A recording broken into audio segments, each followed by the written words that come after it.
Ya, listo, bueno. Les voy a hablar en este momento sobre la presión intraocular por aplanación. Listo. Este tipo de tonometría nos va a servir para medir la presión intraocular mediante el registro de la resistencia de nuestra córnea al ejercer una presión. Ya. Entonces, un tipo de tonometría es la que les voy a presentar a continuación, que es la tonometría de aplanación de Goldman, que es la más usada. Este tipo de tonometría va a utilizar una pequeña sonda que va a aplastar suavemente parte de la córnea y así va a medir la presión ocular con la ayuda del microscopio, que es la lámpara de hendidura. Y la presión en el ojo se va a medir de acuerdo a la cantidad de fuerza que necesitamos para aplanar la córnea. Y bueno, este tipo de medición es muy preciso. Aquí les he puesto un video para que podamos entender mejor cómo es el procedimiento.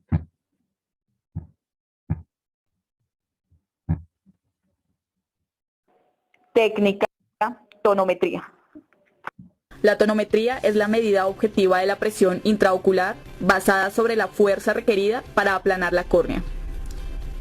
Técnica. Ubique al paciente frente a la lámpara de hendidura apoyando la frente y el mentón en su respectivo lugar. Aplique anestésico tópico y utilice fluoresceína en fondo de saco lagrimal de ambos ojos. Alinee el cono o prisma al frente del ápex corneal del ojo a examinar.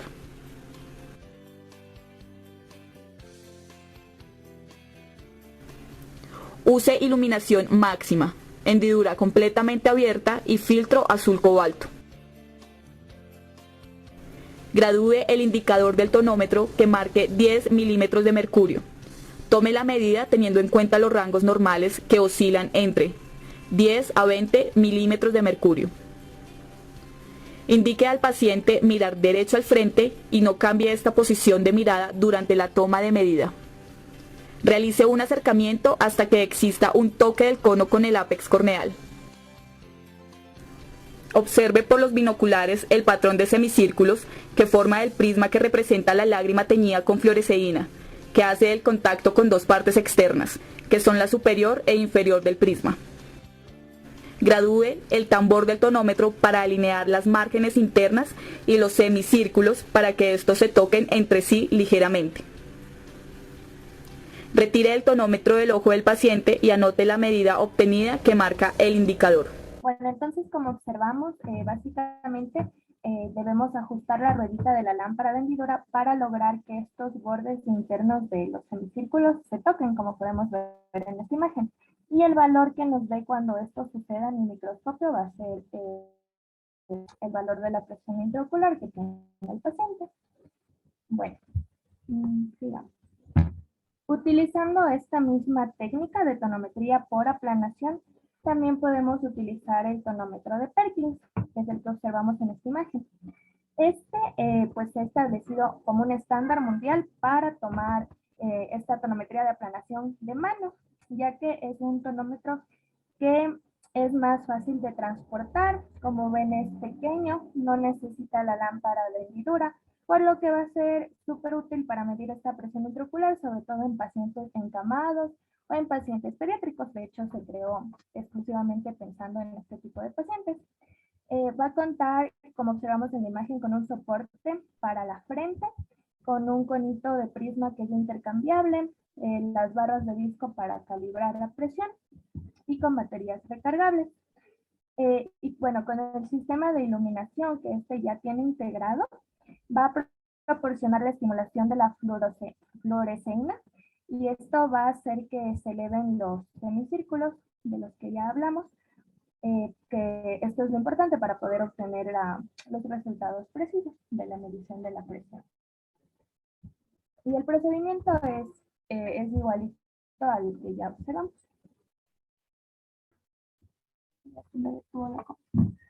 Allá, ya. Bueno, ahora con respecto a la tomografía óptica coherente, esta en cambio utiliza eh, ondas de luz para poder obtener las imágenes en el corte transversal de nuestra retina. Esto significa que es muy parecido a un ecógrafo, pero con la diferencia de que no está utilizando ondas acústicas, sino que utiliza ondas de luz. Y nos va a servir para medir el diámetro del nervio óptico, el cual debe tener de unos 5 milímetros a 3 milímetros aproximadamente. Y bueno, aquí igualmente les he puesto un video para que más o menos veamos cómo funciona.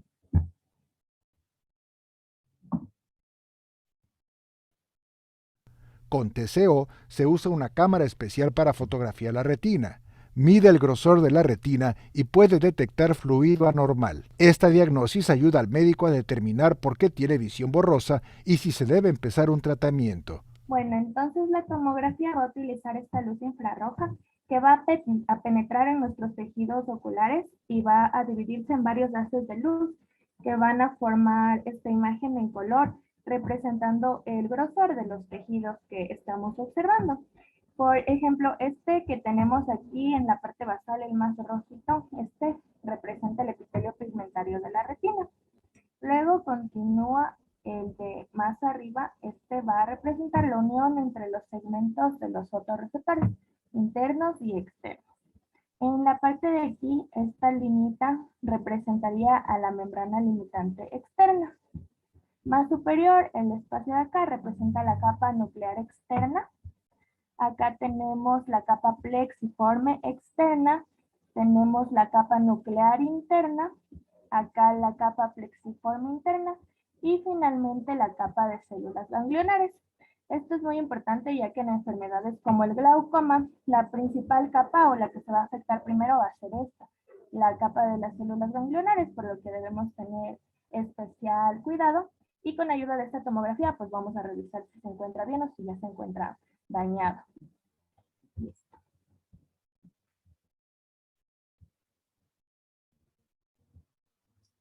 Eh, Ya, bueno, aquí tenemos un ejemplo de tomografía de nervio óptico en el glaucoma. Como ya les mencioné, las células ganglionares son las primeras neuronas de la retina que se dañan, por lo que se puede utilizar este estudio tanto en el diagnóstico precoz de estos pacientes como para el seguimiento en personas asintomáticas o que aún no tienen la pérdida de campo visual como tal. Entonces, bueno, observaríamos, como vemos en esta imagen, la pérdida de las células ganglionares. Bueno, ahora con respecto a la ionoscopía, les había mencionado que Regresa, este es por un favor. examen. Regresa, por favor, regresa. Aquí. Sí. Bueno, entonces en el gráfico, como ustedes pueden apreciar en la primera parte, vemos cómo el nervio óptico está ahí perfectamente graficado. Exacto. ¿Ya? Y tenemos en la parte inferior el nervio dividido en cuadrantes. Tenemos un cuadrante superior, inferior, nasal y temporal, del ojo derecho y del ojo izquierdo. En la imagen superior podemos además ver dimensiones, la simetría que existe en el nervio, entre el nervio derecho y el nervio izquierdo. Eso es importante para darnos una relación de una similitud de los dos ojos. Y vemos cuántas fibras nerviosas existen en el anillo del nervio, el tamaño, el área del disco óptico. Además vemos la excavación, que es la ausencia de fibras nerviosas. Recuerden, sobre 10 la excavación normalmente es 0,2, 0,3, pero evidentemente si el nervio es grande, por ejemplo 3 milímetros, diferente del 1,5 milímetros usual, también la excavación será amplia. Sin embargo, el anillo de fibras nerviosas estará conservado, no estará disminuido, lo que nos dará una medida ya no subjetiva, sino objetiva de si ese nervio está presentando disminución de fibras nerviosas. Perdón. En el gráfico se muestra además colores verdes, amarillos y rojos. Y vemos cómo el nervio, si es que está cualquiera de las Estas cuadrículas en las que se ha dividido el nervio está en el color verde, significa que es un nervio que tiene conservadas las fibras nerviosas en esa zona. Pero si está cayendo en amarillo, quiere decir que está disminuida, como podemos apreciar en el ojo izquierdo, en el cuadrante inferior. Vemos que hay una zona amarilla, exacto, y al lado de esta zona amarilla de disminución de fibras nerviosas, vemos que hay una franca disminución de fibras nerviosas roja, porque ha caído en la zona roja que indica esta situación. Así que estamos en un nervio que tiene disminución de las fibras nerviosas en uno de los cuadrantes. Si esto correlacionamos con la campimetría, podríamos ver un escotoma en la zona que estamos viendo que tiene disminución de fibras nerviosas. Vamos a continuar. Perdón, sigan.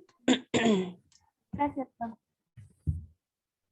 Listo, con respecto a la ionoscopía, este es un examen que utilizamos para confirmar el estado del ángulo de drenaje. Que bueno, como ya se mencionó, esta área es el lugar por donde el líquido, por donde el humor acuoso se drena naturalmente del ojo. Entonces, bueno, para esto igualmente necesitamos la ayuda de la lámpara de hendidura. Se le coloca anestesia al paciente en sus ojitos y con ayuda de estos espejos se va a hacer que brille un haz de luz en el lente para resaltar el ángulo de drenaje. Y así este examen nos va a mostrar si el ángulo es demasiado estrecho para que el líquido se drene de forma adecuada o si está bloqueado incluso por parte del iris. Si es que este ángulo no está funcionando bien, pues se va a acumular el líquido, va a aumentar la presión dentro del ojo y se va a dañar el nervio óptico, como bueno, ya se mencionó. Entonces, aquí les presento una imagen más clara del ángulo iridocorneal para que podamos observar bien sus estructuras oculares. Entonces, bueno, aquí tenemos el iris, aquí tenemos el cuerpo ciliar, que es donde se produce el humor acuoso. Tenemos el espolón escleral, el trabéculum o malla trabecular, igualmente por donde se va a ayudar a drenar el humor acuoso, y la línea de Schlegel, que bueno, esta separa a lo que es el canal de drenaje de la córnea. Y el canal de Schlemm, muy importante, aquí si es que existe una obstrucción, pues no va a permitir el paso y el drenaje del humor acuoso, por lo que se va a comenzar a acumular. Aquí les presento otra imagen, igualmente donde observamos todo este espacito de aquí, es el iris, que está como más pigmentado. Acá tenemos el cuerpo ciliar, que produce el humor acuoso. Tenemos el espolón escleral. Acá arriba la línea de Schlegel y entre estos dos se forma la malla trabecular. Y lo mismo en la imagen de acá, que es lo que vamos a observar en la lámpara de hendidura. Tenemos todo el iris que está pigmentado. Tenemos arribita la banda de los cuerpos ciliares. Aquí tenemos al espolón escleral. Arriba de esta la línea de Schlegel. Y entre estos dos se va a encontrar la malla trabecular. Listo. Entonces, al nosotros poder observar estas estructuras, vamos a poder medir el ángulo y esto nos va a ayudar a ver si es que se encuentra obstruido, si es que se encuentra adecuadamente, y también podemos ayudarnos con la ayuda de la tomografía para poder ver el ángulo iridocorneal. En el caso de la tomografía, si es que este es inferior a 20 grados, estaremos hablando de que se encuentra cerrado, y en cambio si tiene un valor superior a 20 grados, hablaríamos de un ángulo abierto. Y aquí les presento una imagen de lo que sería un glaucoma en ángulo cerrado, que pues como podemos observar no podemos distinguir claramente todas las estructuras que les mencioné con anterioridad. Y en el glaucoma de ángulo abierto sí se alcanza a ver la extensión completa de la red trabecular, el espolón y los procesos del iris, pero sin embargo va a haber aumento de la presión intraocular, entonces será un glaucoma de ángulo abierto. Y listo, eso sería todo.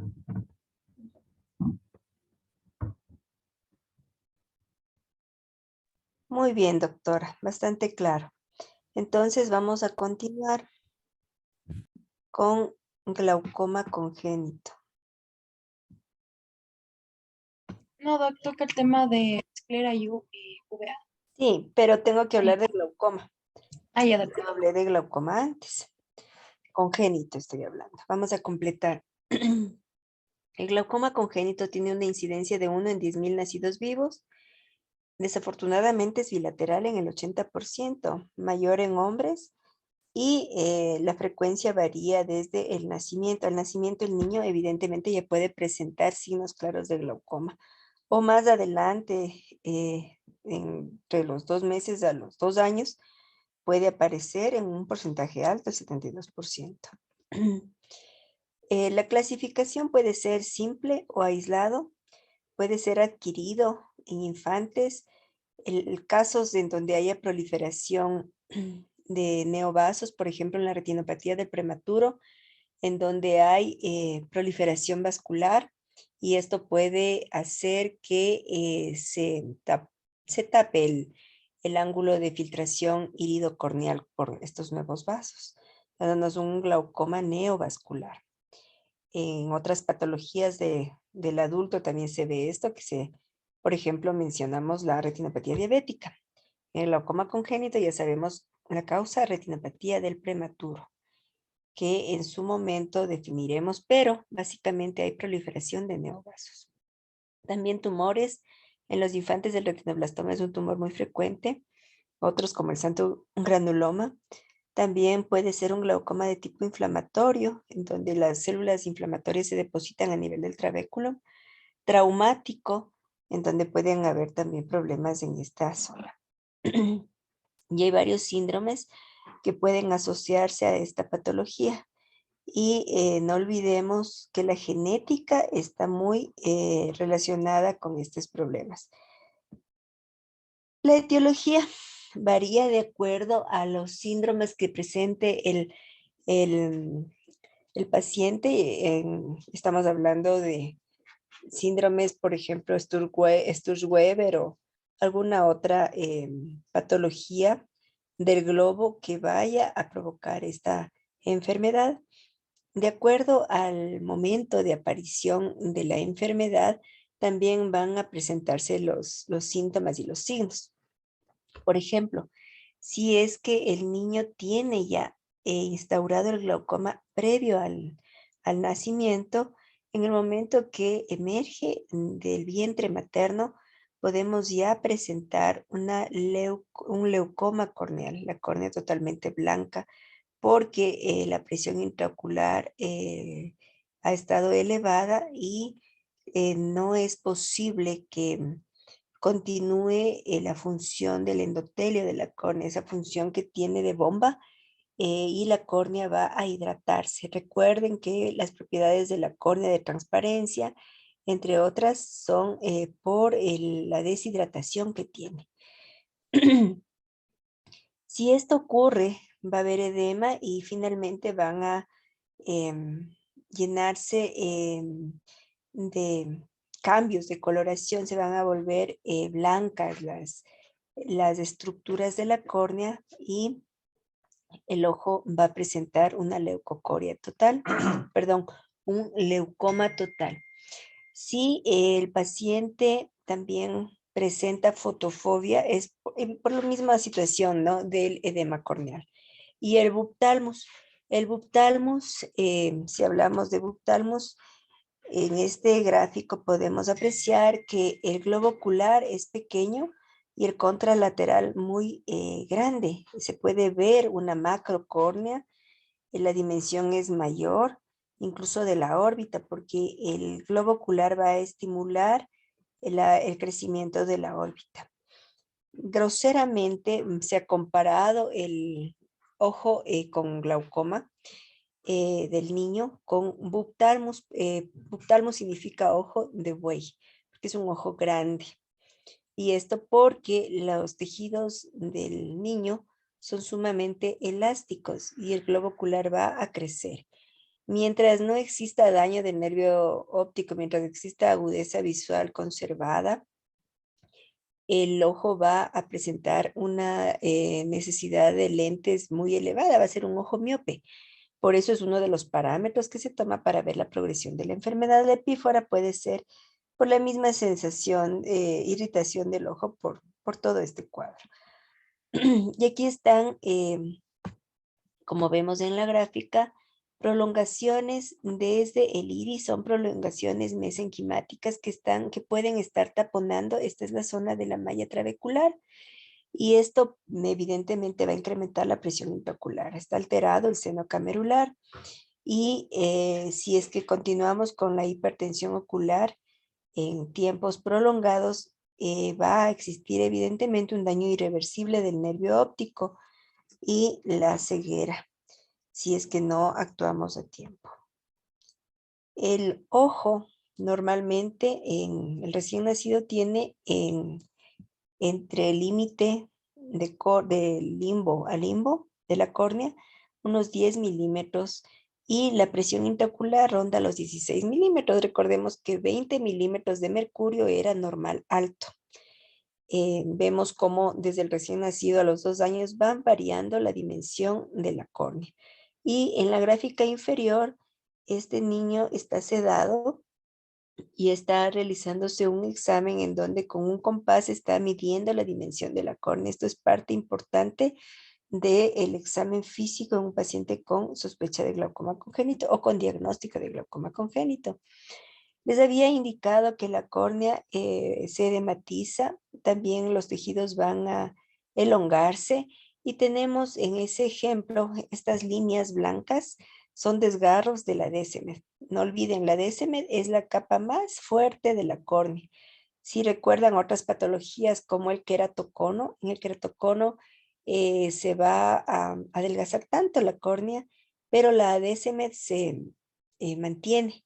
Y es así que la presión intraocular normal va a empujar a la córnea y puede incluso haber un desematocele, es decir, una protrusión de la córnea con la décima intacta, muy adelgazada, por eso ahí existe esa protrusión. En este caso, que es un glaucoma congénito, no hay alteraciones en la estructura de la córnea en cuanto a su grosor, pero evidentemente al estar hidratada y a estar elongada, van a haber estos desgarros de esta capa fuerte de la córnea. Cuando tenemos presiones intraoculares mayores a 26 milímetros de mercurio es cuando empieza la córnea a tornarse opalescente, porque falla el endotelio y empieza a acumularse líquido en este nivel. Y esto nos da evidentemente esta opalescencia por el edema. Las estrías de Hab también implican descompensación de la córnea y opacificación de la misma. Y no olviden que una córnea que ya está alterada, que tiene unas cicatrices, un leucoma instaurado, va a necesitar trasplante, porque ya no se va a recuperar. Falló la bomba, se hidrató la córnea y se dañó. Un paciente que tiene glaucoma congénito, entonces no solamente va a necesitar y emerge del vientre de la madre ya con este problema instaurado de cicatrices de la córnea blanca, no solamente va a necesitar la cirugía para conseguir que vaya por otra vía el humor acuoso, porque la vía esta natural está bloqueada, sino que también va a necesitar un trasplante de córnea. Miren lo grave que es, recordando que los 3 meses de oro de la maduración visual son los primeros de vida.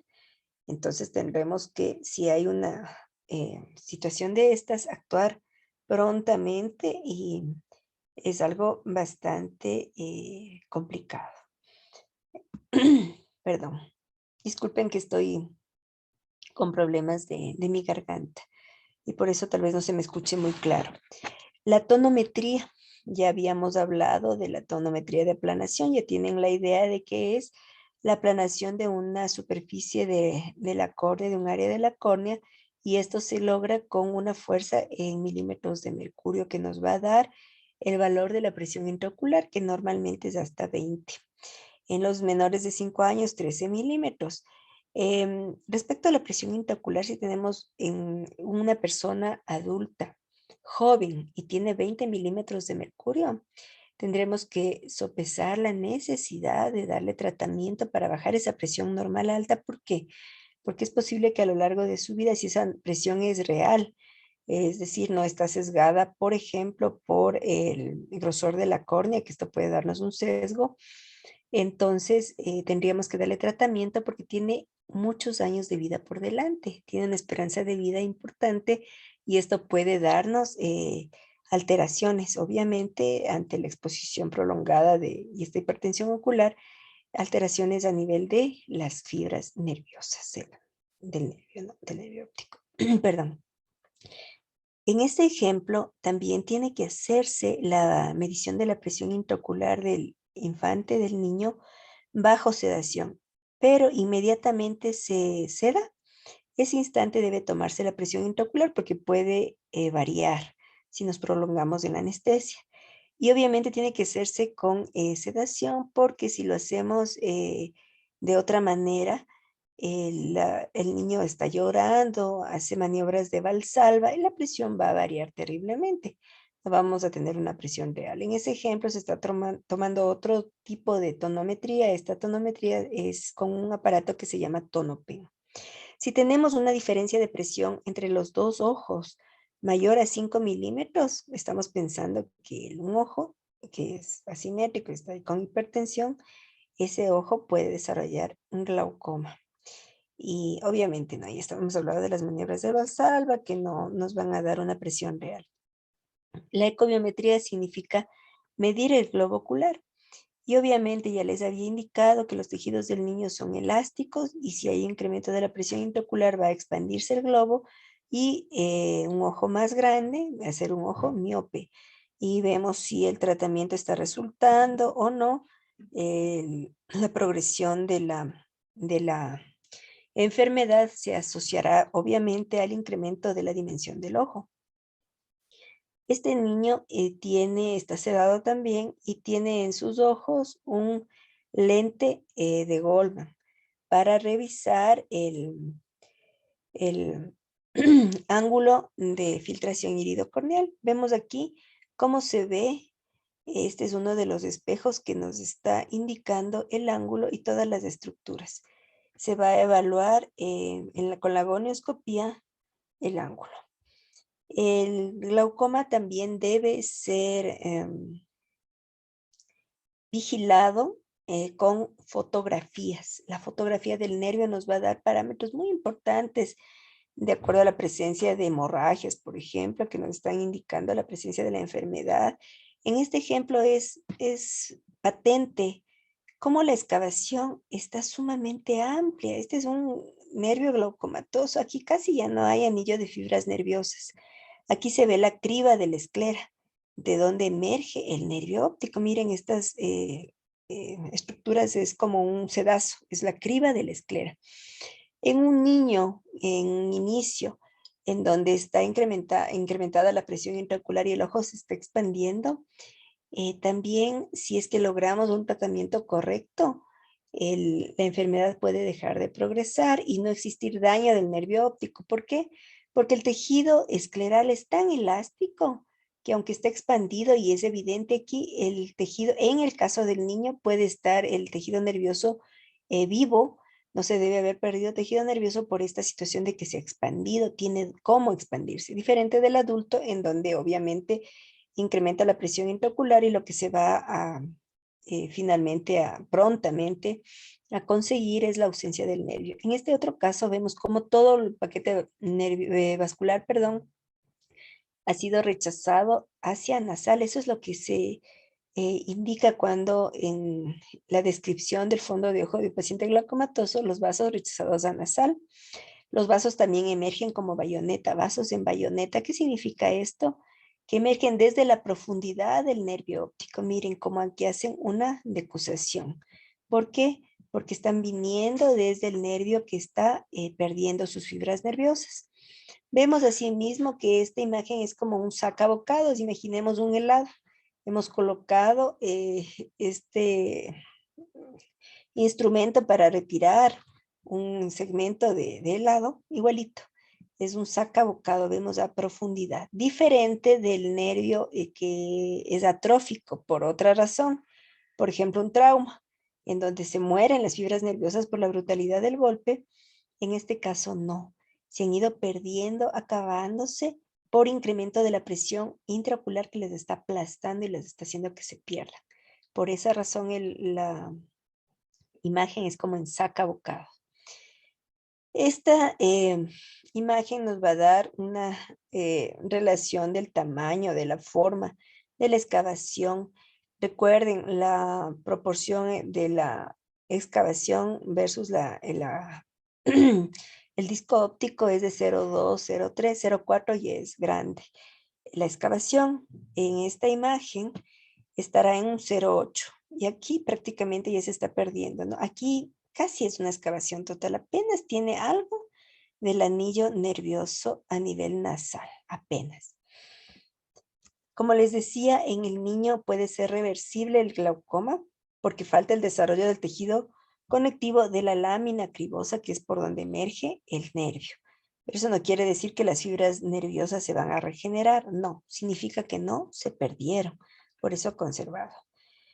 El tratamiento en un inicio es una medicación tópica, todo lo que ya se había hablado, beta bloqueadores, torsolamida, no usar brimonidina, porque la brimonidina va en los niños a darnos problemas porque es depresor central, es un sedante y puede darnos depresión respiratoria y muerte. Entonces hay que tener cuidado con el uso de la brimonidina, que en cambio en el adulto va muy bien.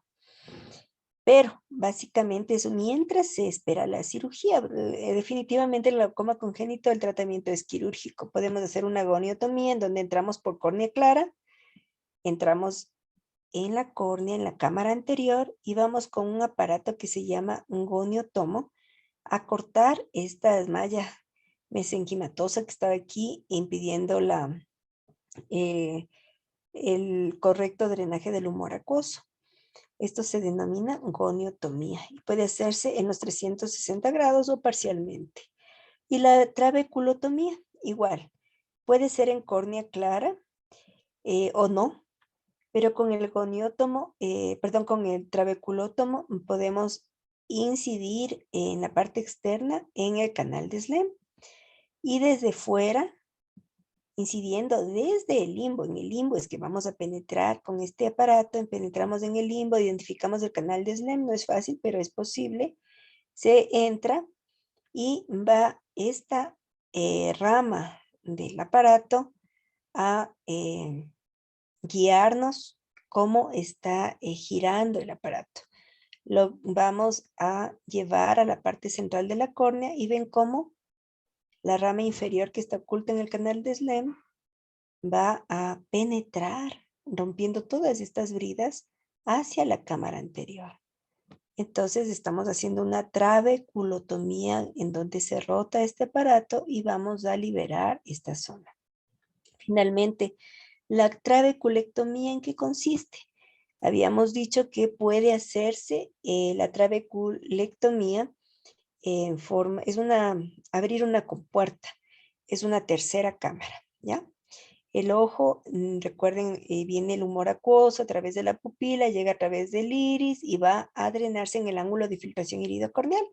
Pero esto no es posible, entonces tenemos que abrir una ampolla.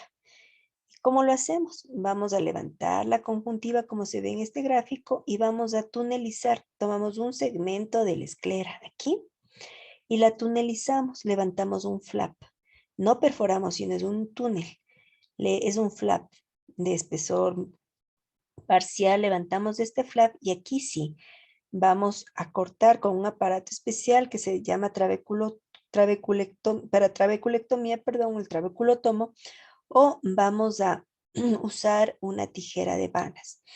Y al cortarlo, vamos a cortar el trabéculum, por eso se llama trabeculectomía. Cortamos el trabéculum, cortamos un pedazo de iris superior y vamos nuevamente a reponer el flap que estaba levantado de la esclera. Lo reponemos y cogemos puntos. Entonces empieza a fluir a través de este flap, empieza a fluir el humor acuoso. Y debemos cubrir nuevamente la conjuntiva que habíamos levantado. Tomamos puntos y sellamos esta zona. y se va de esta forma a fabricar una especie de ampolla. Esta ampolla activa filtrante va a ser la otra cámara por donde va a filtrar el humor acuoso y va a irse a la circulación. Esta trabeculectomía suele tener una duración de alrededor de 5 años, pero de acuerdo a cómo se la haya realizado, puede durar más tiempo. Este procedimiento puede realizarse en los 360 grados de limbo. Obviamente se prefiere el debajo del párpado superior porque ahí está más protegido. Si esto no es suficiente, deberíamos utilizar otros procedimientos como las válvulas en donde si ya no es posible, no existe manera de que se forme esta ampolla, colocamos una válvula debajo de la conjuntiva que va a hacer esta función de tercera cámara y tiene una abocadura en la cámara anterior a través de un túnel. Y de allí por capilaridad va el humor acuoso a irse filtrando en esa válvula y va a irse a través de esa válvula liberando debajo de la conjuntiva. La ciclodestrucción es cuando hay un incremento terrible de la presión intraocular, entonces con crioaplicación por fuera de la conjuntiva, vamos a incidir por fuera, aplicar crío, en los 360 grados o parcialmente, justo detrás del limbo, que es donde están los procesos ciliares que están produciendo el humor acuoso, para que de esta forma colapsen y dejen de producir humor acuoso. Y obviamente se mejore el problema de hipertensión ocular. No olviden que la posibilidad de láser con una trabeculoplastia láser es otra opción, pero evidentemente en los niños eso no es posible. Muchas gracias por su atención. Continúe, por favor. Doc, yo tengo una consulta. En los pacientes que se les diagnostica el glaucoma, se les da, bueno, el tratamiento con el timolol, pero este tratamiento, como nos dijo, era temporal. ¿Es para que baje la presión del ojo antes de la cirugía o no tiene nada que ver con la cirugía la presión que tenga el ojo? Ya, el timolol, la brimonidina, la dorzolamida, la medicación triple, a veces la medicación cuádruple.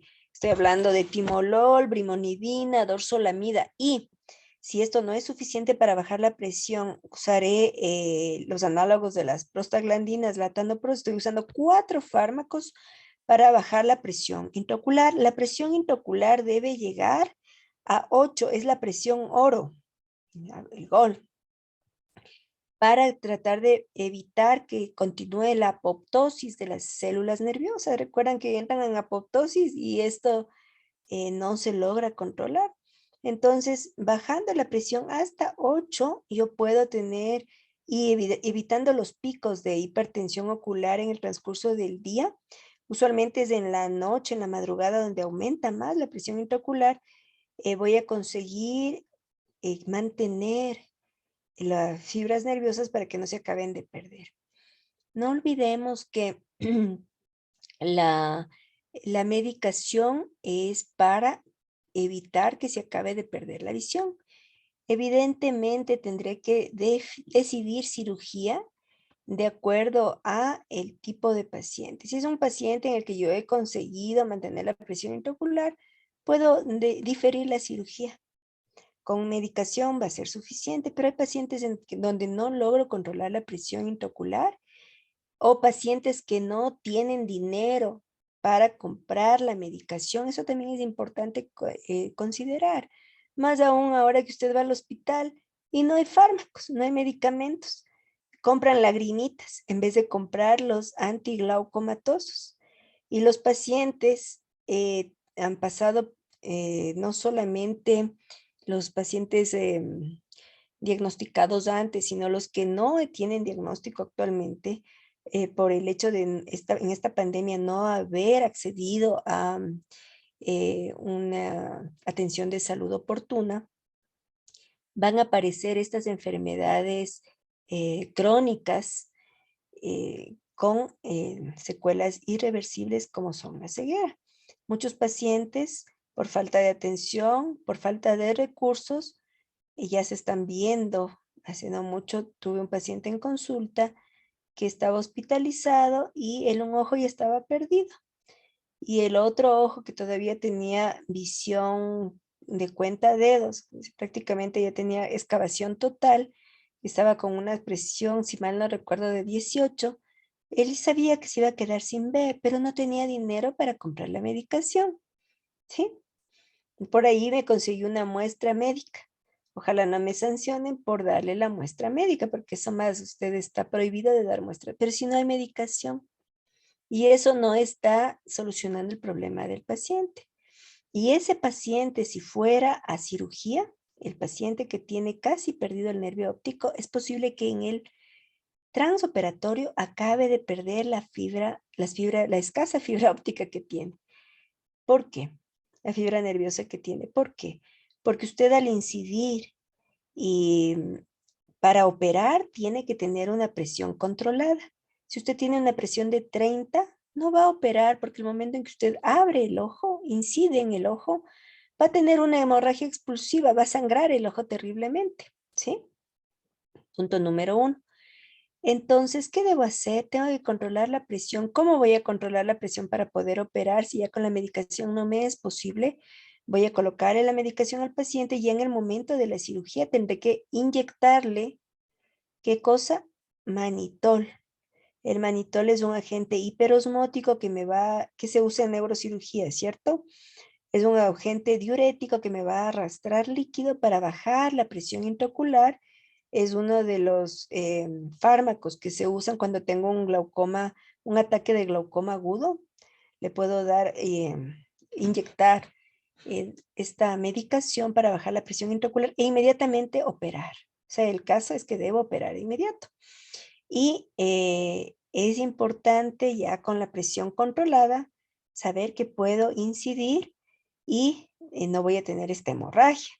Pero al incidir, qué más puede ocurrir? Que no solamente el hecho de que cambien las presiones me va a ayudar, evidentemente, a tener un ojo ya sin hipertensión ocular en el postoperatorio, pero este momento en que abro el ojo y cambio las presiones puede hacer que se pierdan esas fibras nerviosas, ¿sí? Entonces, un glaucoma terminal tiene muy mal pronóstico con o sin cirugía. Es el futuro que le espera a ese paciente. Y eso debe saberse si es que se decide operar con un correcto consentimiento informado, ¿no? Esa es una situación de no actuar a tiempo, con conocimiento de causa. Bien, continuemos, por favor.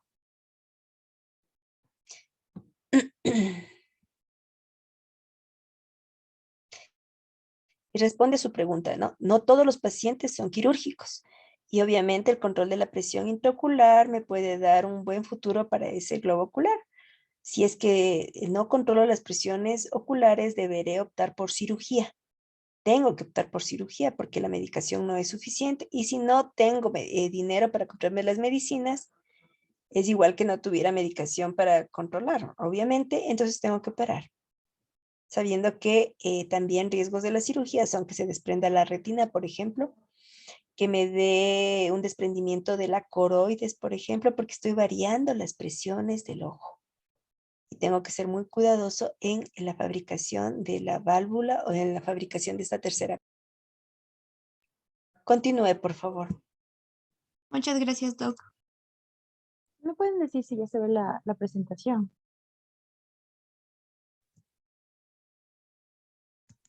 No todavía se ve la de la doctora. Ahora sí, ya. Gracias. Sí. Bueno, continuando con el tema de hoy, vamos a hablar sobre la anatomía, fisiología de la esclerosis V y dos patologías importantes, la epiescleritis y la escleritis. Síguele, por favor. Síguele. Pásale, por favor.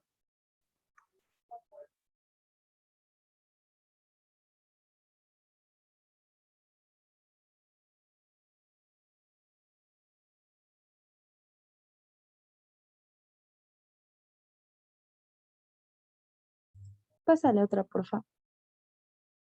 Ya. Hablando de la uvea, vamos a ver principalmente que la uvea es una capa vascular pigmentada que está formada principalmente por el iris, el cuerpo ciliar y la coroides.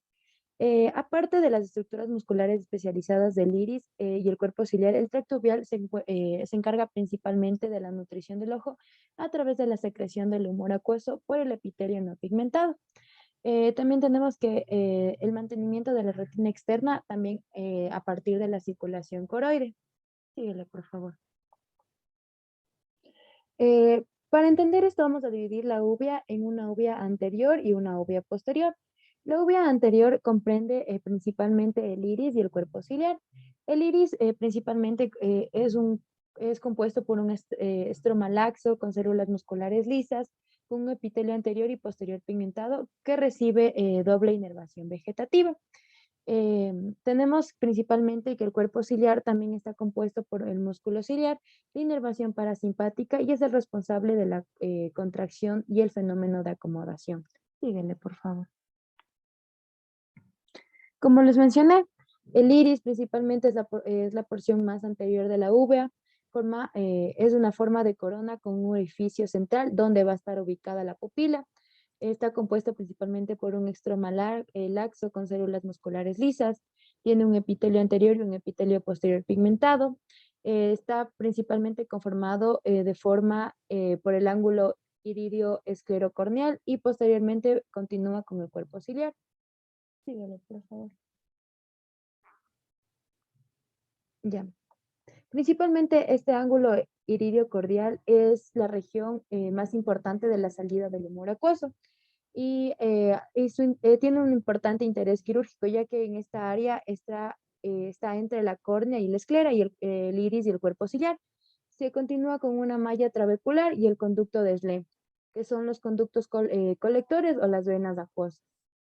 Síguele, por favor. El cuerpo ciliar, como les mencioné, está compuesto por el músculo ciliar, que presenta una inervación parasimpática, es el responsable de la contracción y el fenómeno de acomodación.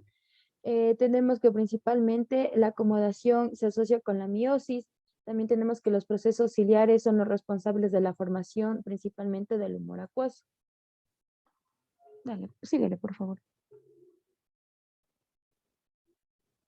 Como sabe, en cambio, la uvea posterior está conformado, pues, es una capa vascular pigmentada que se encarga de la nutrición de las capas más externas de la retina. Incluye principalmente la epicoroides o la lámina fusca, también la coroides propiamente dicha y la membrana de Bruch. Síguele, por favor. Aquí tenemos todas las que les mencioné, la epicoroides, tenemos también la membrana de Bruch. Síguele, por favor. Ya. Con relación a la fisiología, tenemos que el iris es una estructura muscular. Como les mencioné, se conoce como un esfínter. Aquí principalmente la pupila funciona como un diafragma, variando hasta 64 veces la luz. Tenemos que está inervado por un sistema parasimpático que lleva a cabo en sí la contracción de la pupila. También tenemos que está inervado por el sistema simpático que produce la dilatación de la pupila, como podemos ver. El cuerpo ciliar principalmente determina el reflejo de la acomodación, principalmente en la fisiología de estas dos estructuras. Síguele, por favor.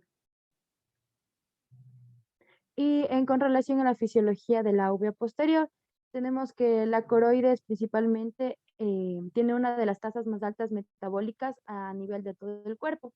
Tenemos principalmente que la circulación coroidea administra el 90% de oxígeno consumido por la retina por los fotorreceptores. También tenemos que la coroide tiene un alto flujo sanguíneo y tenemos también que las células del epitelio pigmentario retiniano que están anatómicamente asociadas a los capilares están expuestas a recibir tensiones muy altas de oxígeno. Tenemos que hay un aumento del flujo del oxígeno a nivel de la capa coridiocapilar. Esto genera la disipación del calor, eliminando así la energía térmica que se obtiene al absorber la luz. Síguele, por favor. ¿Otra más? Ya. Con relación a la esclera, tenemos que esta es una capa de color blanco formada principalmente por colágeno y fibras elásticas constituye el soporte del globo ocular y esta se encuentra recubierta por la epiesclera, que es muy ricamente vascularizada.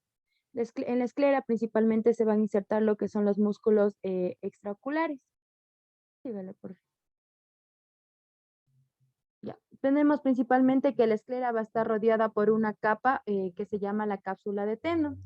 Esta se trata de una estructura fibroelástica que actúa como una membrana sinovial para el movimiento del ojo principalmente. Tenemos que esta varía de 0,3 milímetros hasta 1 o 1,35 milímetros. También tenemos que la esclera, como les mencioné, está cubierta por esa cápsula de Tenon y lo que va a permitir es el movimiento. Síguele, por favor. Ya.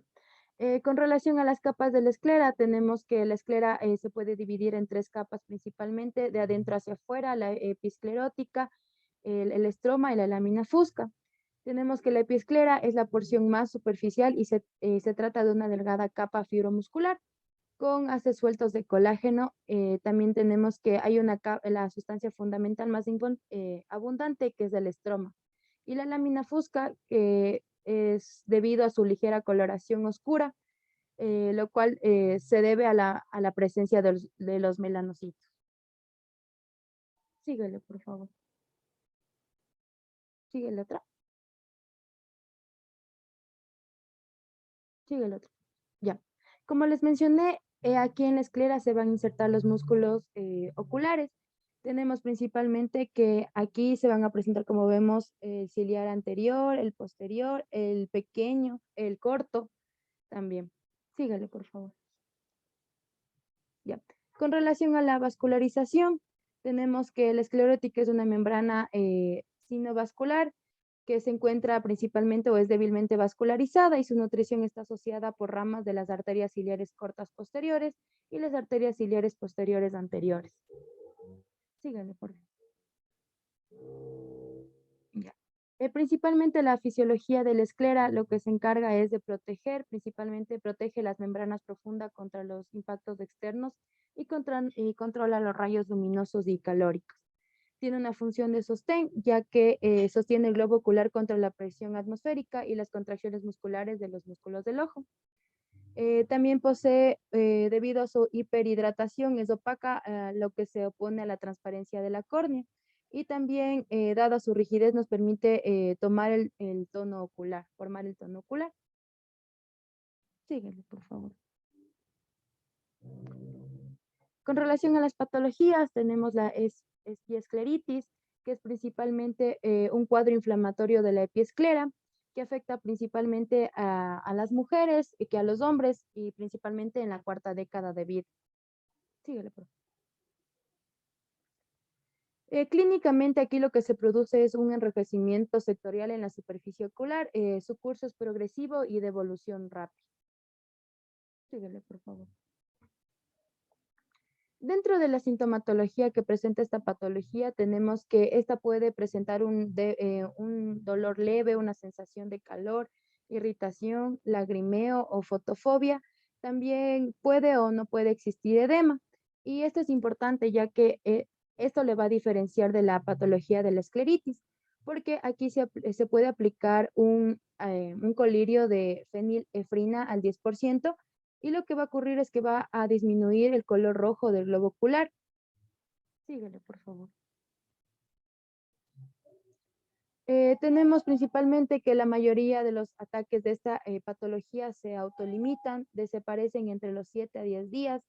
El 60% de los casos se van a observar recurrencias en el mismo ojo y en algunos casos se desarrolla dentro del área de la inflamación un nódulo rojo, como se puede ver en la imagen inferior, que puede ocasionar el desplazamiento ligero de la conjuntiva.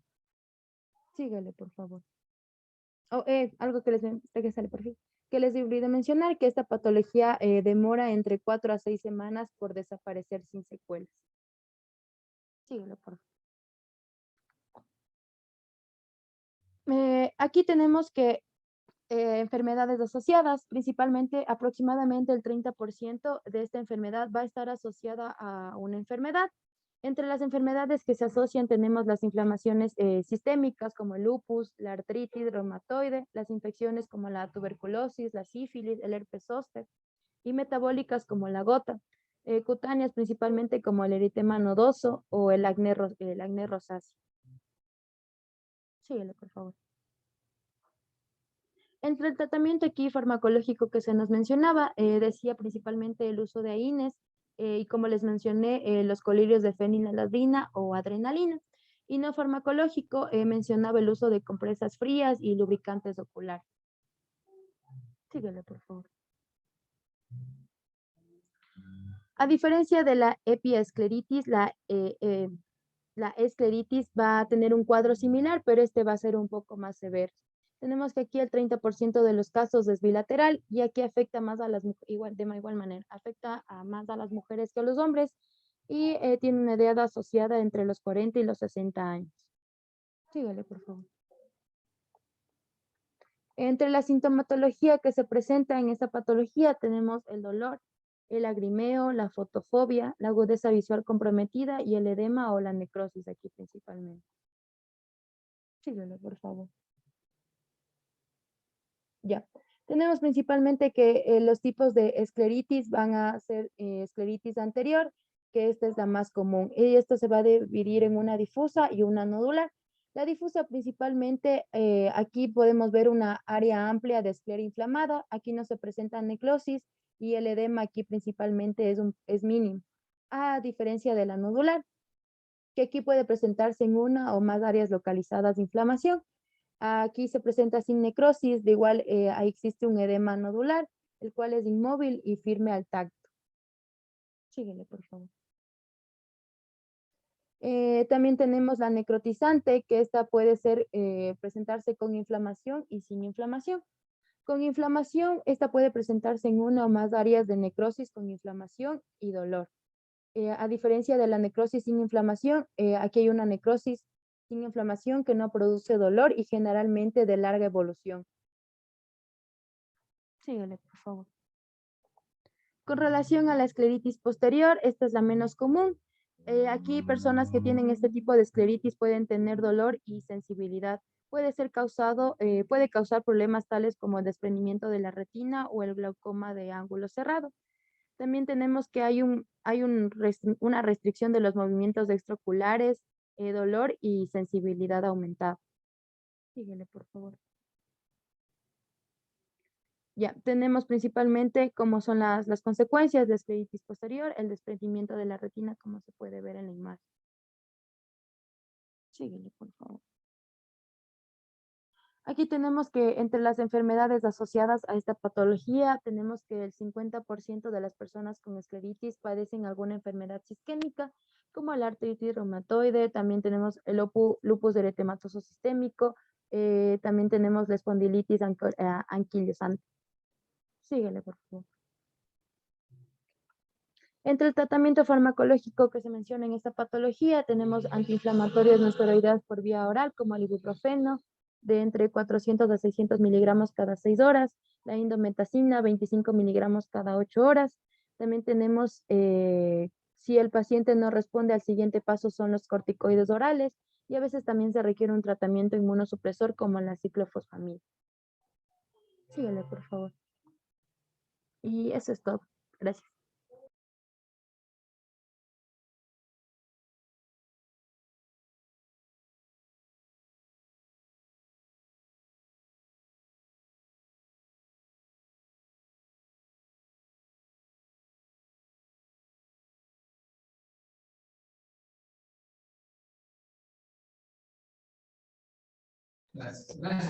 ¿Qué pasó? ¿Se cortó? No, doc, ya acabé de exponer. ¿Tienen alguna acotación?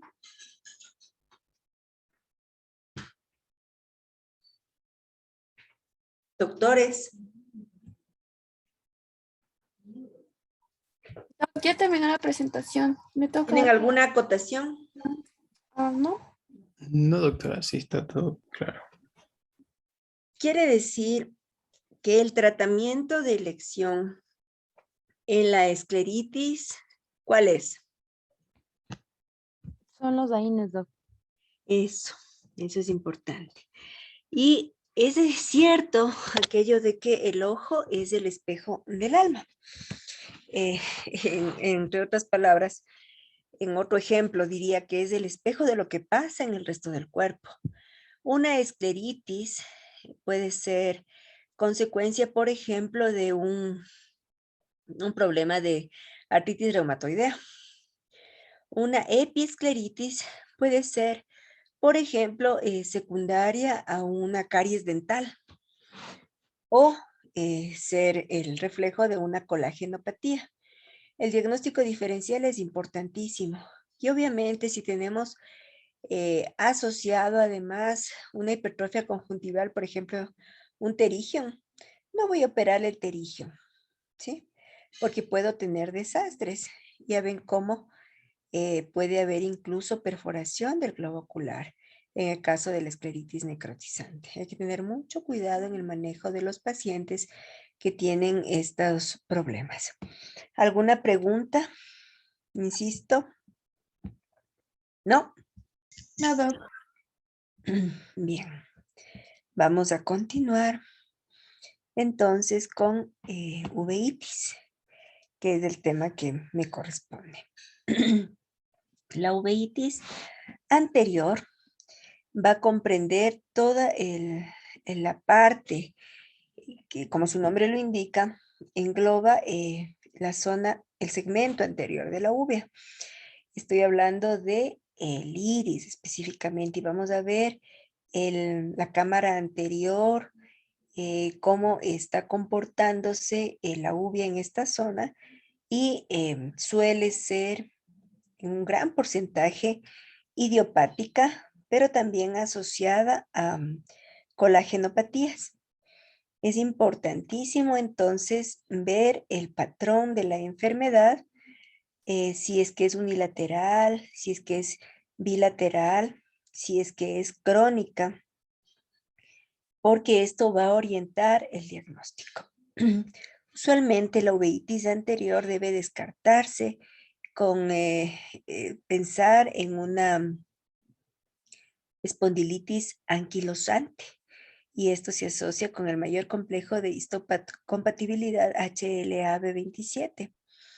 Y otras causas de uveitis anterior pueden ser granulomatosas, por ejemplo, enfermedades como la tuberculosis o alguna otra que sea otro tipo de colagenopatía. Es fundamental entonces una buena historia clínica. Vamos a... ¿Está compartiéndose la presentación? Sí, doctor. Sí, doctora. Y pueden apreciar... Sí, doc, sí se está compartiendo. Gracias. Y pueden apreciar en el ejemplo las uveitis granulomatosas. Si ven estas precipitados queráticos, estos son acúmulos de células inflamatorias que están en el endotelio de la córnea. Estos acúmulos de células inflamatorias cuando son de esta manera, como se podría simplificar el aspecto como en grasa de carnero. Significa que usted coloca grasa de carnero contra un vidrio y se va a ver de esta manera. Estos precipitados son grandes, grotescos, diferente de los precipitados finos de otro tipo de uveitis. En la uveitis anterior puede haber iridociclitis, quiere decir que todo el complejo del iris, del cuerpo ciliar se va a inflamar. Puede haber edema corneal por la misma descompensación de la córnea por estos precipitados o por hipertensión ocular y obviamente los precipitados retrocráticos de los que ya les hablé. Y antes de olvidarme, en la iridociclitis, en las patologías de la córnea, ustedes hablaban de midriáticos, ciclopléjicos, para aliviar el cuadro del paciente. ¿Y por qué la persona que expuso úlceras corneales está presente? Sí, doc, estoy. ¿Por qué usted da midriáticos o ciclopléjicos a los pacientes que tienen úlceras corneales? ¿Por qué? ¿Sabe la respuesta? A ver, no sé si me estoy equivocando, pero era porque de esta manera permitíamos que el tratamiento les haga mejor ya. O sea, era un coadyuvante el tratamiento. Pero no sabe la respuesta. El por qué no, qué hace exactamente en el ojo nodal. Ya, es importantísimo, mis doctores, y esta es una crítica constructiva, ¿no? Que siempre que tengan algo en la exposición deben tener conocimiento del porqué de aquello que están usando en la exposición. Una palabra desconocida tienen que investigarla para que ustedes sepan de lo que hablan, ¿sí? ¿Por qué voy a dilatar la pupila en otras palabras? Y es preferible usar atropina, que me dura más tiempo, porque voy a descansarle al proceso ciliar, al cuerpo ciliar. Y esto va a ayudarme a que el ojo no esté tan inflamado, que no haya dolor, porque el dolor en un ojo inflamado puede ser terrible, la fotofobia, la molestia es terrible. Entonces esto me va a ayudar a reposar los procesos ciliares. Número 1. Número 2, con la pupila dilatada, ¿qué voy a evitar? Va a evitarse que existan sinequias posteriores. Ya que estamos hablando de inflamación del segmento anterior, debemos entender que existen sinequias anteriores y sinequias posteriores. El concepto de sinequias anteriores quiere decir que el iris va a adherirse a la córnea. Y recordando la clase anterior de glaucoma, hay ciertas glaucomas inflamatorios. En la gonioscopía vemos que hay prolongaciones del iris sobre el trabéculo y es como unas olas. O en el mesénquima, que estábamos hablando del glaucoma congénito. Las sinequias anteriores entonces van a disminuir, van a obstaculizar el drenaje del humor acuoso a través del ángulo de irido corneal, de drenaje irido corneal. En las sinequias posteriores, en cambio, asimismo hay una unión, una adhesión inflamatoria como una cicatrización del iris sobre la cápsula anterior del cristalino. Y no olviden que era desde detrás del iris, detrás de la pupila, donde circula el humor acuoso que está siendo formado por los procesos ciliares. Entonces, si hay una adhesión del iris a la cápsula anterior del cristalino, ¿qué va a ocurrir? Que el líquido se va a seguir formando, pero no va a lograr llegar a la cámara anterior y nos va a dar hipertensión ocular. Y no solo esto, sino que se pueden formar verdaderas membranas inflamatorias y esto va evidentemente a disminuir terriblemente la agudeza visual, porque se puede cerrar la pupila. Y si luego nosotros necesitamos hacer algún tipo de tratamiento, romper esas sinequias quirúrgicamente puede ser bastante traumático. Para eso se utiliza en el tratamiento de las úlceras corneales, del otro tema que ya se expuso, los midriáticos o cicloplégicos para evitar estas sinequias posteriores. Y ven aquí que estoy hablando de iridociclitis. Obviamente, no olviden, ya tengo una inflamación del segmento anterior. También y con más razón, en el tratamiento voy a usar estos cicloplégicos, ¿sí? Estoy adelantándome en el tratamiento ya que en la exposición anterior de córnea era algo que quería mencionarles y que se me pasó cuando estuve escuchando la presentación que dieron ustedes. A continuación, vemos que la uveitis anterior también puede asociarse a estos nódulos. Estos nódulos en el iris son, miren, aquí hay sinequias posteriores. Si ven como la pupila está deformada, es que está adherida en la parte superior y en la inferior. Miren cómo es irregular. Y además, estas formaciones de estos nódulos son típicos de la tuberculosis. Una uveitis granulomatosa típica es la tuberculosa. También puede haber, aunque no tan frecuentemente, nódulos a nivel de la conjuntiva, en este caso tarsal, y aquí está la conjuntiva bulbar.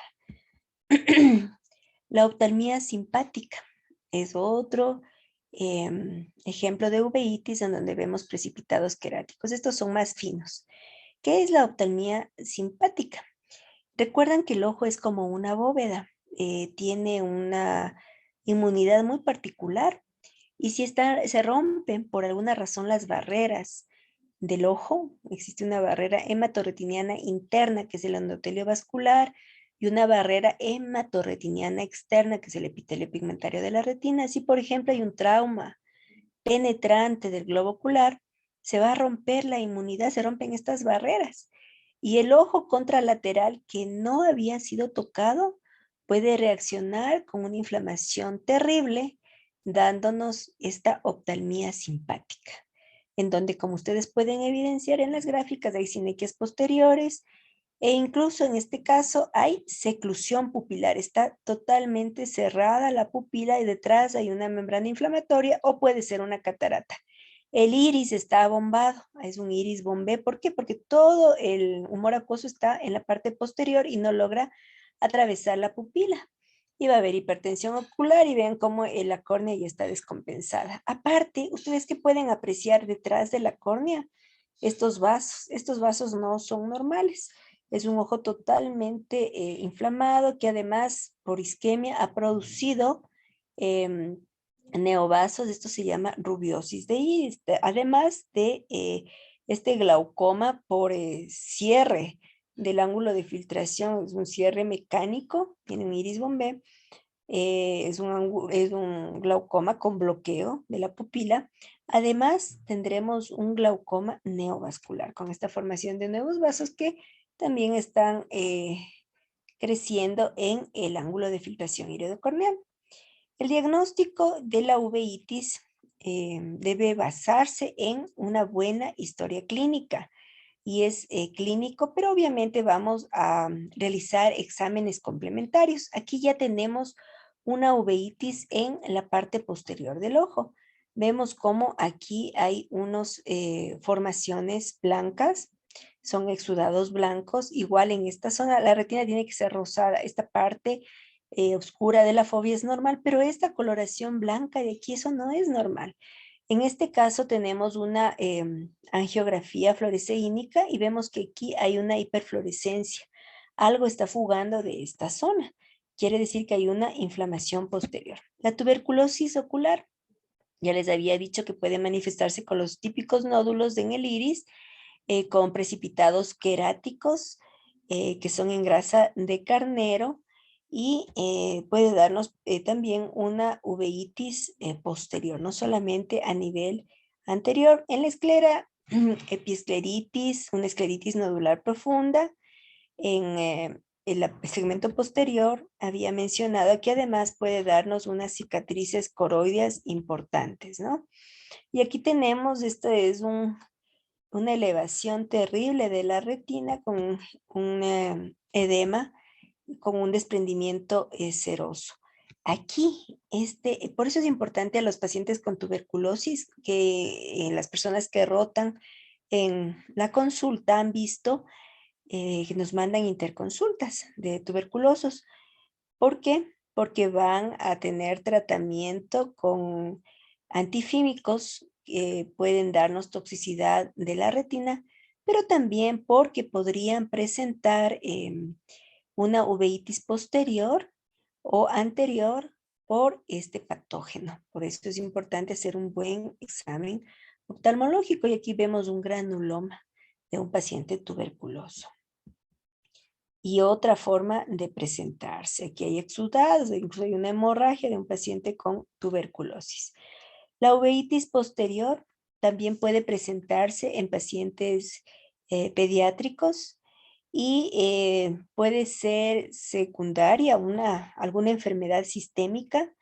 Y es importante entender que no a todos los pacientes se les va a solicitar los mismos exámenes. Y no voy a solicitar una batería amplia de exámenes si el paciente no lo amerita. Por eso debo saber por qué ordenar, cuándo ordenar y qué exámenes ordenar. Para esto la historia clínica es importante y la exploración completa. En la exploración usted va a ver en el examen de fondo de ojo, por ejemplo, o en el examen del segmento anterior, ciertas características que ya estamos viendo que se van a asociar, son prácticamente patognomónicas de determinado patógeno. Y por esa razón yo voy a saber si a este paciente le pediré, por ejemplo, inmunoglobulinas contra toxoplasma, por la imagen que yo encuentro, o voy a sospechar tuberculosis por las imágenes que encuentro. Entonces, las pruebas son personalizadas. Es importante el diagnóstico temprano y el manejo adecuado para que haya un buen pronóstico, porque si tengo un paciente que tardíamente he diagnosticado una uveitis, voy a tener edema macular, quiere decir que va a estar edematizada la parte central de la retina y va a haber pérdida de fibras nerviosas. Y no olviden que cuando las fibras nerviosas se pierden, no se regeneran. Asimismo, si tengo tardíamente el diagnóstico de un paciente con uveitis anterior, solo uveitis anterior, entre comillas, solo, y ya tiene sinequias, probablemente desarrolle una hipertensión ocular y pérdida de la visión por un glaucoma secundario que pudo haber sido evitado. Y no a todos los pacientes, cuando es una uveitis pensaríamos a todos los pacientes tengo que tratarles con antiinflamatorios, pero ya sabemos que hay uveitis que son por causa autoinmune, pero también hay uveitis que son por patógenos y si damos corticoides voy a realizar un desastre en el control de ese paciente porque voy a tener, ¿qué cosa? Voy a tener incremento del patógeno y va a vencer el tratamiento, no voy a tener éxito.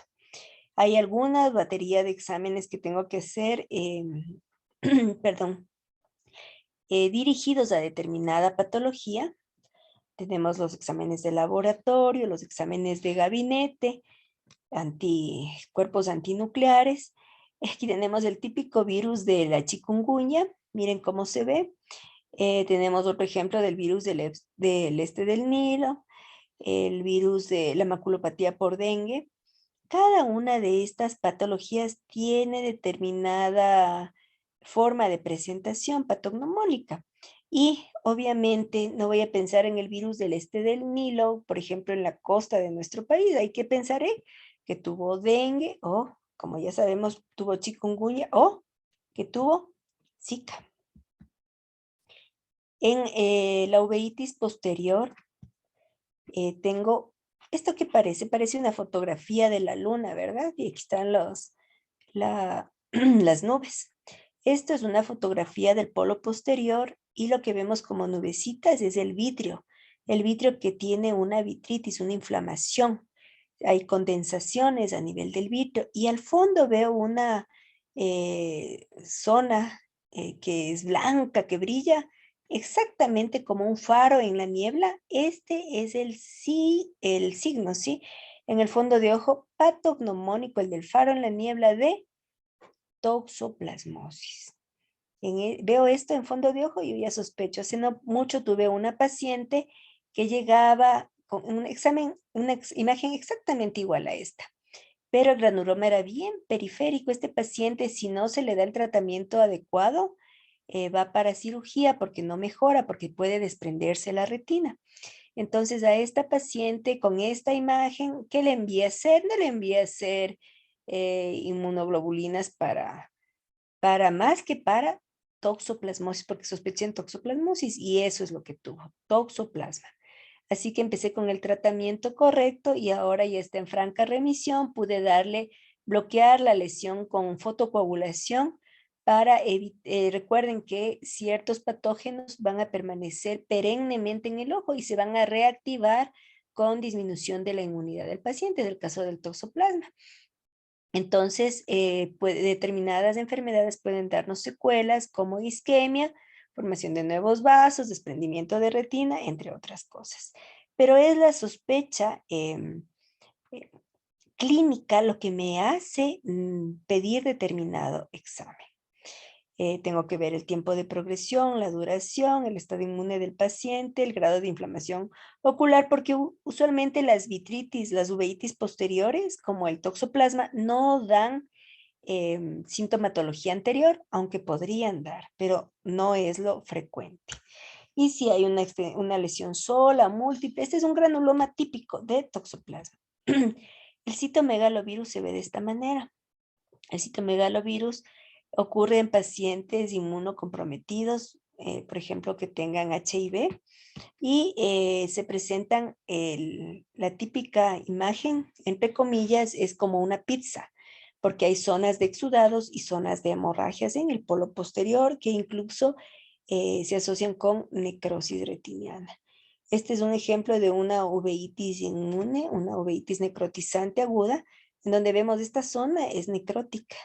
Afortunadamente no tomó todo el polo posterior, sino la periferia. Pero esta zona necrótica podría luego darnos presencia de neovasos porque la isquemia va a mandar señales de factor de crecimiento del endotelio vascular, es el mensajero, el VEGF, y nosotros podemos entonces tener aquí una proliferación vascular. ¿Qué debemos hacer? Bloquear esta zona, ablacionarla con láser para que no mande señales de proliferación vascular y evitar que hayan estos nuevos vasos que pueden formar membranas y desprenderle a la retina en un futuro. Este es otro ejemplo, este del granuloma, la típica imagen de la que les hablaba y cómo va reactivándose en otros casos. Estas cicatrices ven cómo nuevamente está aquí floreciendo un granuloma porque se ha despertado, porque se ha alterado la inmunidad del paciente. Entonces debemos tener mucho cuidado en ese. Y esta es una necrosis retiniana aguda. En toda la retina está isquémica, este ojo ya no ve. Puede ser bilateral. Y el pronóstico visual es pésimo, porque aquí no hay agudeza visual, ya la retina está toda necrótica, aquí vemos cómo incluso se está desprendiendo. Este es un ejemplo de retinitis sifilítica, la imagen en sal y pimienta, y en los pacientes que tienen sífilis congénita nos están pidiendo, y esto ha aumentado en frecuencia, fondo de ojo para ver si es que la retina ha sido tomada o no. La endoftalmitis endógena, aquí tenemos una formación blanca que es por cándida. Miren cómo aquí hay alteración vascular, inclusive envainamiento vascular. Y esto suele ser en los pacientes que han sido sometidos a terapia por largo tiempo. Y esto les va a dar una enfermedad obviamente crónica, debilitante. Van a recibir corticoides, antibióticos, situaciones invasivas como vía central, etcétera. Y esto puede darnos una infección con cándida. Entonces, en la uveitis posterior vemos múltiples exámenes complementarios. En los niños puede ser idiopática. Tenemos la uveitis idiopática juvenil, la pars planitis, que es la uveitis intermedia, la infecciosa que ya consideramos, y este es importantísimo, la uveitis mascarada. En la uveitis mascarada, en el humor acuoso, no se evidencia más que un hipopión. Este hipopión es acúmulo de células que pueden ser tumorales. Nos da un síndrome mascarada, es un ojo tranquilo, pero que tiene esta manifestación. Es un ojo que puede estarnos indicando un tumor como retinoblastoma, leucemia, linfoma, algunas otras situaciones. El tratamiento debe ser agresivo, con cero tolerancia. Es una enfermedad autoinmune sistémica, puede ser. Damos corticoides entonces sistémicos, inmunosupresores, implantes de corticoides a nivel local. Cuando nosotros tenemos una uveitis activa, por ejemplo en toxoplasma, ¿qué es lo que vamos a dar? Vamos a dar trimetoprim sulfamethoxazol y antes de dar el corticoide debemos dar este tratamiento. Otra opción, aparte de el trimetoprim sulfamethoxazol, es la clindamicina. Si es que no logramos controlar esta vitritis con este fármaco. Y si no lo conseguimos, entonces tendremos que hacer una vitrectomía, operar. Inmediatamente, el segundo día después de que ya le impregnamos al paciente con el antibiótico, para el toxoplasma vamos a dar el corticoide. Y el corticoide debe darse en forma sistémica 1 miligramo por kilogramo por día. 1 miligramo por kilogramo por día. Esto obviamente nos puede dar Cushing y demás, y hay que considerar estas situaciones y controlar la dosificación. Y cuando ya tenemos respuesta, ir bajando paulatinamente la impregnación de corticoides que hicimos. Puede también utilizarse en el cuadro superior, estamos viendo cómo se hace una implante de un corticoide, pero también puede hacerse una inyección intravítrea. Hay que tener mucho cuidado cuando realizamos una inyección intravítrea de corticoide, porque si es que no ha sido bien controlada la causa infecciosa, puedo tener desastres. Mucho cuidado en el tratamiento inicial, que no sea tópico o por oral, sino intravítreo, puede darnos problemas serios. Pero ya sabemos que son nuestros buenos amigos si hacemos un buen diagnóstico. Las altas dosis de corticoides al inicio son fundamentales, pero siempre protegidas las otras situaciones, la otra medicación que estemos empleando. Tenemos otras fallas. Cuando estamos tratando la uveitis, nos preocupamos del vitrio, nos preocupamos del segmento anterior, nos preocupamos de la retina, pero de la fobia, de la parte central de la retina, a veces no. Y cuando hay edema macular quístico, o sea, hay un edema macular producto de la uveitis, les había dicho que si hay este edema se van a perder las células nerviosas, y si las pérdidas nerviosas se pierden, no tenemos, no se pueden regenerar. Entonces, es importante un buen examen, hacer una tomografía óptica coherente que nos va a dar la realidad del edema. Esta es una fotografía y esta es una fotografía anerita, en donde nosotros podemos apreciar este es el nervio, aquí está la circulación coroidea, y miren, aquí ya vemos que hay hiperfluorescencia, quiere decir que aquí hay líquido. Y esto nos está indicando que el tratamiento debe ser probablemente más agresivo, inyecciones intravítreas inclusive, y a veces es necesario utilizar inmunosupresores en concurso, obviamente, con el reumatólogo que debe manejar este tipo de medicación. Controlar la presión intraocular. Si estamos usando corticoides y corticoides tópicos, los efectos indeseables secundarios de los corticoides ya sabemos cuáles pueden ser. Aumento de la presión intraocular, pero también recordemos que la misma uveitis nos puede dar aumento de la presión intraocular. Entonces, un control adecuado de esto va a propender al beneficio del paciente. La pars planitis, en donde se inflama la uvea intermedia, nos da una imagen como en copos de nieve del vitrio, en la periferia, en la pars plana, y un ejemplo de estos pacientes son aquellos que tienen artritis juvenil.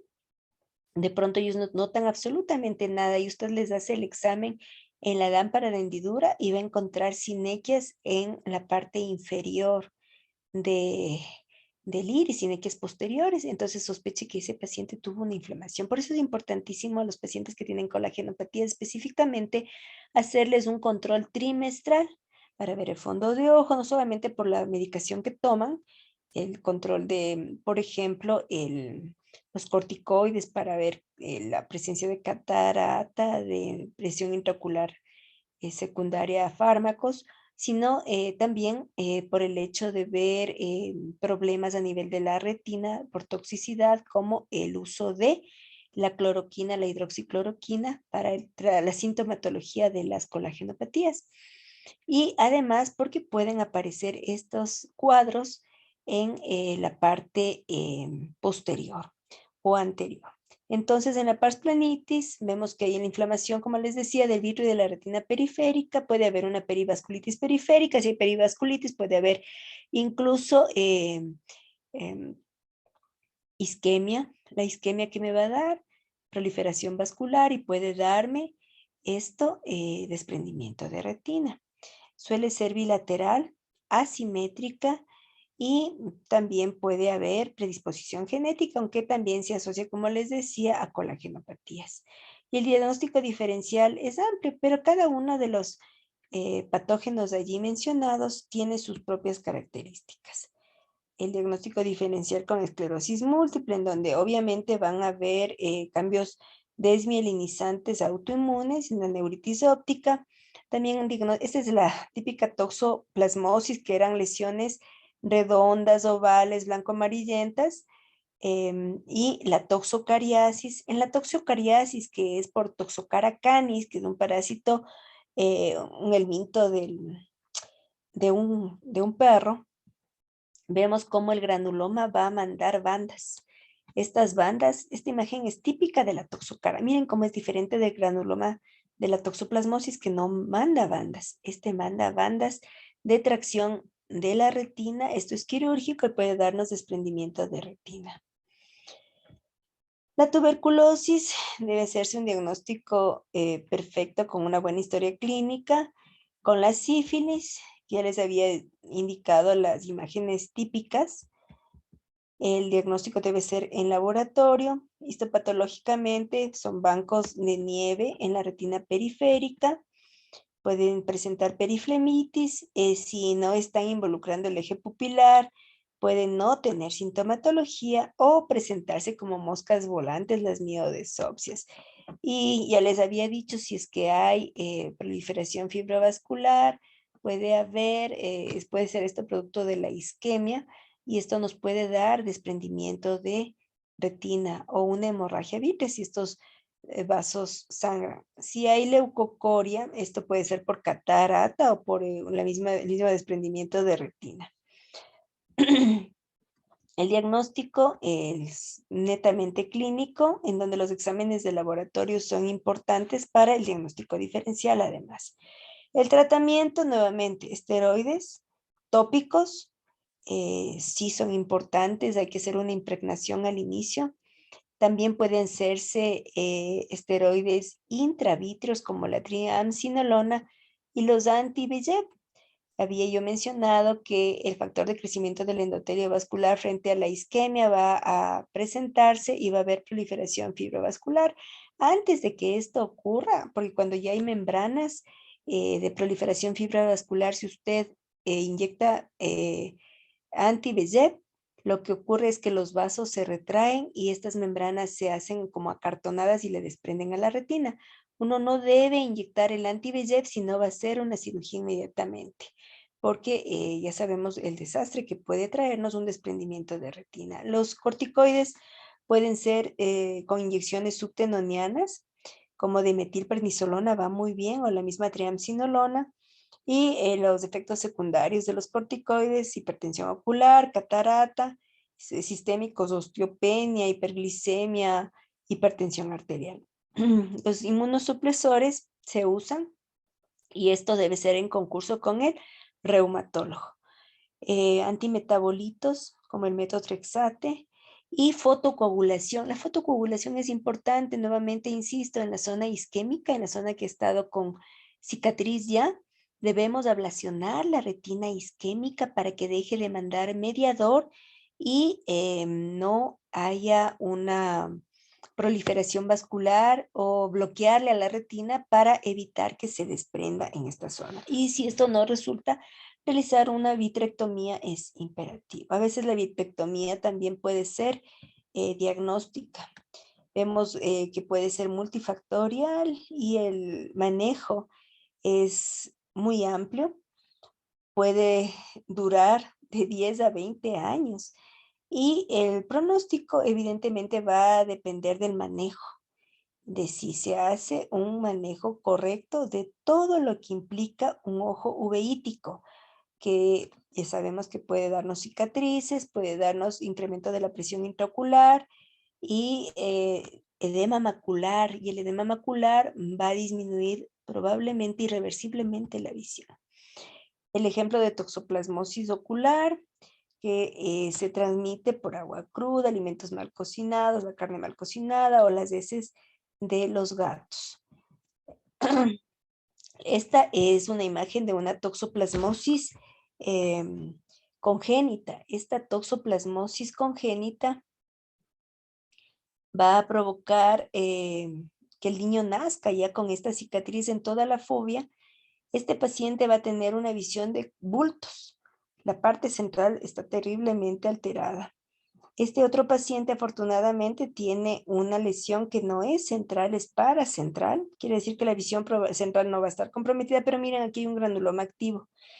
¿Por qué se dan estas cicatrices en la parte central? Porque aquí hay más células nerviosas y significa que este parásito tiene una avidez por el tejido nervioso. Puede darnos incluso cicatrices en toda la retina, pero no solamente en la retina, sino en el sistema nervioso central. El paciente tiene que ser valorado por problemas a nivel cerebral. Tiene que ser su manejo multidisciplinario. Tenemos otro ejemplo de toxoplasmosis. Aquí vemos cómo se está el granuloma presentando. Este ya es una cicatriz antigua, pero aquí hay una reactivación. Aquí hay otros granulomas. Miren cómo este granuloma ha tomado el nervio óptico. Este paciente va a tener un compromiso severo de la visión. Aquí hay un edema macular estaquístico. Si hacemos una tomografía óptica, vamos a ver aquí una elevación terrible. Y también puede presentarse en inmunocomprometidos.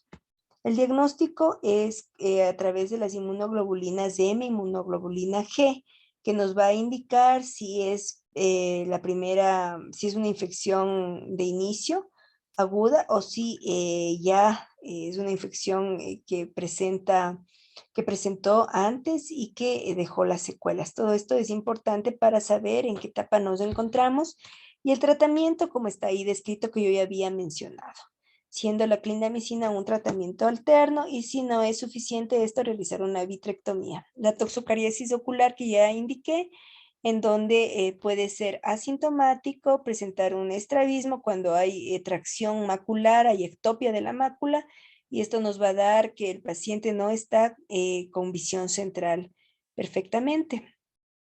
Y las membranas que provocan tracción de la retina deben resolverse quirúrgicamente porque nos puede dar desprendimiento de retina. Tenemos ejemplos del granuloma, como el vitro está con esas membranas, está turbio y puede incluso presentarse a nivel del nervio óptico y tiene que ser retirado de forma quirúrgica. El diagnóstico diferencial con retinoblastoma, retinopatía del prematuro, en donde también hay estas bandas de tracción, una enfermedad de Coats. Esta es una enfermedad que suele ser de un ojo, no bilateral. Y la neuritis óptica idiopática. El tratamiento médico, tiabendazol, pero el antiparasitario, ¿qué va a hacer? Va a aumentar la respuesta inflamatoria. Y para esto debemos manejarnos además con los corticoides. Y el tratamiento quirúrgico que les mencioné, este es un ejemplo de cisticercosis ocular. Miren cómo está aquí el quiste del cisticerco, aquí está el escólex, y puede darnos una uveitis, una retinitis, evidentemente en la zona en donde está afectado. El tratamiento es quirúrgico también. La cisticercosis ocular se trata además médicamente con el praziquantel, mebendazol, y la vitrectomía posterior es lo que debe realizarse. Evidentemente el pronóstico dependerá de la extensión, la fase de la enfermedad. La sífilis ocular congénita, la típica imagen en sal y pimienta que les mencionaba. ¿Sí? Aquí hay imágenes de esta enfermedad.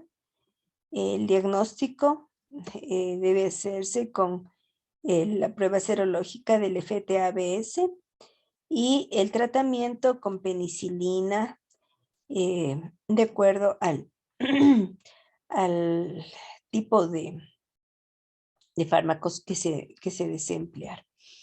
La tuberculosis ocular, ya les había mencionado, puede ser en segmento anterior, en segmento posterior, en donde incluso puede haber alteración del nervio óptico y de la vía óptica. Donde esté el granuloma es donde va a ocurrir la sintomatología y donde va de acuerdo a donde ocurra esta cicatriz posterior, va a darnos el pronóstico visual, la secuela. El tratamiento son los antifímicos. Hay que tener también cuidado con los antifímicos porque ya sabemos que pueden ser tóxicos para el nervio. El citomegalovirus, ya les había comentado previamente la imagen típica de citomegalovirus con necrosis retiniana, y los síntomas dependen de la extensión y de la cronicidad o no del evento. La retinitis por citomegalovirus tiene la típica imagen con edema, necrosis, hemorragias, y si están en la parte central va a ser más sintomático. Si está en la parte periférica puede ser incluso asintomático. Este es un ejemplo de un desprendimiento de retina, de un agujero gigante aquí. Aquí está toda esta retina isquémica y puede haber proliferación fibrovascular y tracción de esta retina por estas membranas de proliferación fibrovascular. El tratamiento, vemos todos los medicamentos que pueden utilizarse intravitreos, incluso con un implante de ganciclovir, que sería una medicación más dirigida al globo ocular afectado. Pueden haber secuelas mayores con vitreoretinopatía proliferativa y desprendimiento de retina. En el VIH vemos imágenes típicas de esta enfermedad en donde se rompen las barreras que ya les había mencionado. Hay isquemia vascular, puede haber proliferación fibrovascular, desprendimiento de retina. Otras situaciones que pueden acompañar a esta enfermedad es un depósito de complejos inmunes. Esta zona de periflebitis, mire, aquí hay una hemorragia, aquí ha habido una obstrucción vascular. Entonces, un paciente que puede presentar esta imagen debe investigarse perfectamente porque este trombo puede ser debido a VIH. Hay que investigar estas situaciones. Otra forma de presentarse es con papiledema porque ha aumentado la presión intracerebral. Puede darnos atrofia del nervio óptico. Y en el tratamiento hay que dar el antirretroviral, ¿no? Un buen manejo con antirretrovirales.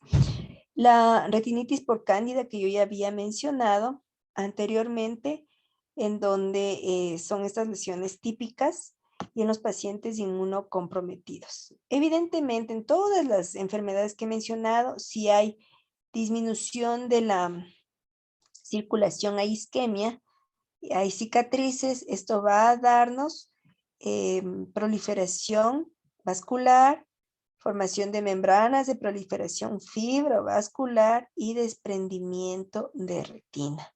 Finalmente, tisis bulbi, que es la involución del ojo. Se llama tisis porque es como que el ojo se hace una pasa, por eso es un ojo tísico. Otras imágenes de la retinitis por cándida que debe ser tratada con fluconazol, puede hacerse incluso una vitrectomía, depende del tipo de lesión, de la zona en donde esté la lesión, el pronóstico, porque si tenemos una imagen, este granuloma en esta zona, ¿qué vamos a tener? Un compromiso severo de la agudeza visual. El tratamiento es con fotocoagulación.